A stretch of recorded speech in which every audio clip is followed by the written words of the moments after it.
Hello, নমস্কার। চলে এলাম আরেকটি কুকিং ভিডিও নিয়ে। পনির আমরা কম বেশি খাই, ম্যাক্সিমাম পনির ভেজে রান্না হয়। আজ আপনাদের সাথে কাঁচা পনিরের একটা রেসিপি শেয়ার করব। তো চলুন সময় নষ্ট না করে শুরু করা যাক। প্রথমে আলু ভেজে নেব, অন্যদিকে আমি পেঁয়াজ কুচি কুচি করে কেটে নিয়েছি, সেই সঙ্গে রসুন থেতো করেছি, আদা ঘষে নিয়েছি, সেই সাথে জিরে গুঁড়ো, লঙ্কার গুঁড়ো, গরম মশলার গুঁড়ো দিয়ে আর সাথে একটু চিনি আর কাসুরি মেথি দিয়ে কাঁচা পনিরের অসাধারণ একটা রেসিপি আপনাদের সাথে আজ শেয়ার করব। প্রথমে আলুগুলো ভেজে নেব, ভাজার সময় দিয়ে দেব নুন। আপনাদেরকে দেখাই যে আমাদের এলাকায় কেমন জল হয়েছে, দেখুন জানলা থেকে দেখা যাচ্ছে। বাড়ির উঠোনে জল, চারদিকে এরকম জল থই থই। গরুর ঘরেও প্রায় জল উঠে গেছে, আর একটুখানি বাকি আছে, জানি না কি হবে, আবার তো বৃষ্টি শুরু হলো।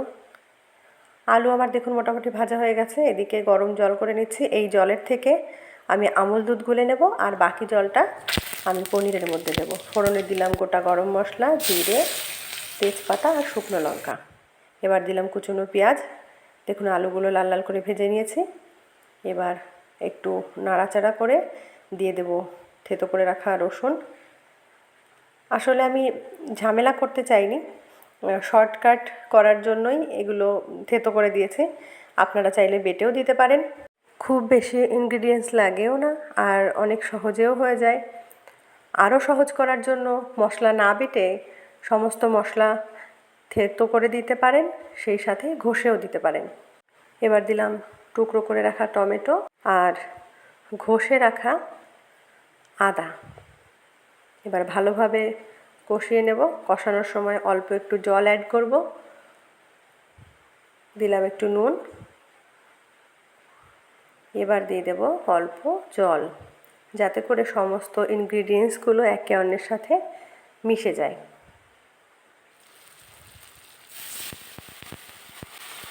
দিয়ে দিলাম জল।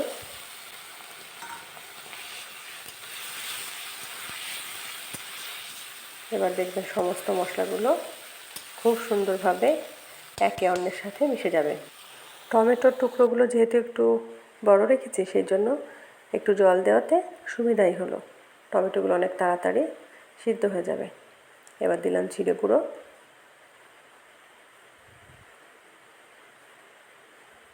একটু নেড়ে চেড়ে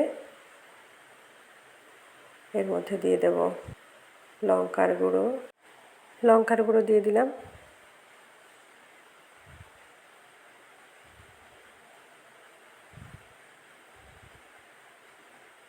এবার ভালোভাবে মিশিয়ে নেব।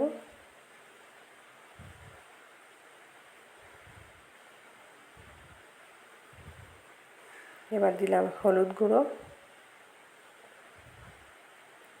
আর দেব ভেজে রাখা আলু। এবার আলুর সাথে মশলা দিয়ে ভালোভাবে কষিয়ে নেব।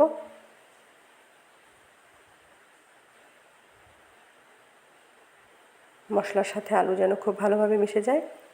এবার দিয়ে দেব গরম জল।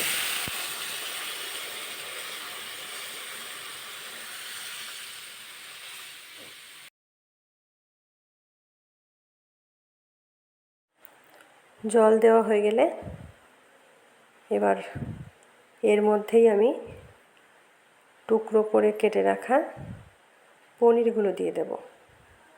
তারপর ঢাকনা বন্ধ করে ভালোভাবে ফুটতে দেব। দিয়ে দিলাম টুকরো করে রাখা পনির। পনির কিন্তু আগে ধুয়ে তারপরে কাটবেন, কারণ পরে টুকরো করে কাটার পরে ধুতে গেলে কিন্তু ভেঙে যাওয়ার সম্ভাবনা থাকে, সেই জন্য আগে ধুয়ে তারপরে কাটবেন। পনির দেওয়া হয়ে গেল, এবার ভালোভাবে ফুটতে দেব। ঢাকনা বন্ধ করে দিলে ভালো হয়, ঢাকনা না বন্ধ করলেও হবে। এবার ফুটতে দিলাম, দেখুন ভালোভাবে ফুটে গেছে। এবার আমি এর মধ্যে দিয়ে দেব কাসুরি মেথি। কাসুরি মেথি দিলে খুব সুন্দর একটা গন্ধ বের হয়। এবং টেস্টটা একদম অন্যরকম হয়ে যায়, অনুষ্ঠান বাড়ির মতো লাগে খেতে। কাসুরি মেথি দিয়ে আর একটু ফুটতে দেব। চলুন অন্যদিকে এবার আমরা আমুল দুধটা গুলে নেই।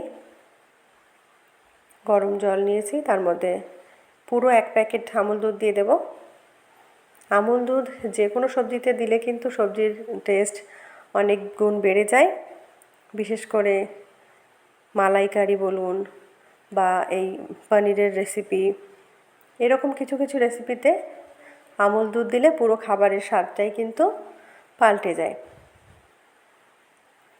ভালোভাবে গুলিয়ে নিতে হবে যাতে দলা দলা মতন না থাকে। খুব সুন্দরভাবে মিশিয়ে নিতে হবে। এই দেখুন কেমন মিশে গেছে। খুব ভালোভাবে মেশানো হয়ে গেলে যখন ঝোলটা কমে যাবে তখন কিন্তু আমুল দুধটা দিতে হবে। এই দেখুন অনেকটা ঝোল কমে গেছে। এবার একটু চিনি দিয়ে দিলাম, আরও একটু কমবে, তারপর কিন্তু আমি আমুল দুধ দেব। এই দেখুন অনেকটা কিন্তু কমে গেছে। এবার দিলাম আমুল দুধ। আমুল দুধ দিয়ে আরও বেশ খানিকক্ষণ ফুটতে দেব যাতে সমস্ত কিছুর সাথে আমুল দুধ মিশে গিয়ে একটা সুন্দর টেস্টি পনির তৈরি হয়ে যায়। এবার দিয়ে দিলাম গরম মশলা। গরম মশলা দিয়ে বেশিক্ষণ রাখার দরকার নেই, রান্না কিন্তু আমাদের শেষের পথে। রান্না রেডি হয়ে গেল। কেমন লাগলো আজকের রেসিপিটি অবশ্যই কমেন্টে জানাবেন। ভালো লাগলে লাইক কমেন্ট শেয়ার করবেন। ফেসবুক থেকে দেখলে ফলো করবেন, ইউটিউব থেকে দেখলে চ্যানেলটি সাবস্ক্রাইব করে না থাকলে চ্যানেলটি সাবস্ক্রাইব করে অল নোটিফিকেশান অন করে বেল আইকন প্রেস করবেন সবার আগে নোটিফিকেশান পেতে। দেখা হচ্ছে অন্য কোনো ভিডিওতে অন্য কোনো বিষয় নিয়ে। ততক্ষণ সবাই ভালো থাকুন, সুস্থ থাকুন। নমস্কার।